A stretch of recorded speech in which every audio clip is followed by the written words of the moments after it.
வக்ஃபு வாரிய சட்ட திருத்தம் தொடர்பான மத்திய அரசின் கருத்து கேட்பு கூட்டத்திற்கு பல இஸ்லாமிய அமைப்புகளுக்கு அழைப்பு விடுக்கவில்லை என்று தற்பொழுது இபிஎஸ் அவர்கள் கடும் கண்டனம் தெரிவித்திருக்கிறார்.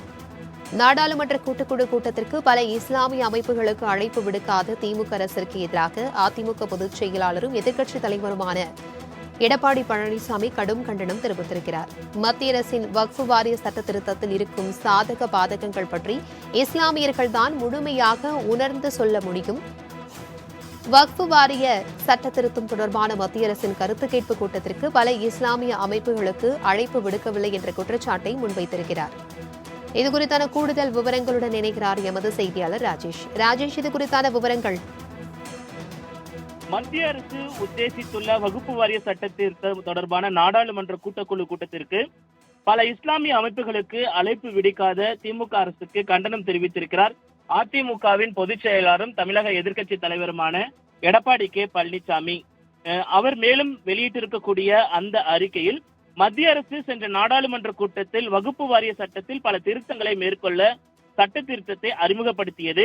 இச்சட்டம் அறிமுகப்படுத்தும் பொழுது பலத்த எதிர்ப்புகள் உருவானதை தொடர்ந்து இச்சட்டம் குறித்து கூட்டு நாடாளுமன்ற குழுவிற்கு அனுப்பப்பட்டது. அதன்படி ஜேசிபி குழு அனைத்து மாநிலங்களுக்கும் நேரில் சென்று அந்தந்த மாநிலத்தில் உள்ள இஸ்லாமிய அமைப்புகள் மற்றும் அரசியல் கட்சிகளின் கருத்துக்களை பெற்று வருகிறது.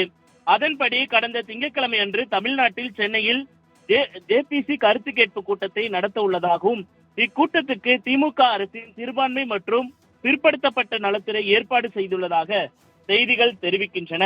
மேலும் பெரும்பாலான இஸ்லாமியர்கள் நலம் காக்கும் அமைப்புகளை இந்த கருத்து கேட்பு கூட்டத்திற்கு அழைக்காமல் ஸ்டாலின் திமுக அரசு புறக்கணித்துள்ளது இஸ்லாமிய மக்களுக்கு செய்துள்ள துரோகம் என்று குறிப்பிட்டிருக்கிறார். மேலும் இந்த அரசின் ஓரவஞ்சனை செயலுக்கு அதிமுக தனது கடும் கண்டனத்தை தெரிவித்துக் கொள்கிறது என்றும் அனைத்து இஸ்லாமிய அமைப்புகளின் கருத்துக்களை நாடாளுமன்ற கூட்டுக்குழு கூட்டத்தில் எடுத்துரைக்க வாய்ப்பில்லாத திமுக அரசிற்கு எனது கடும் கண்டனம் என்று அந்த அறிக்கையில் அவர் குறிப்பிட்டிருக்கிறார்.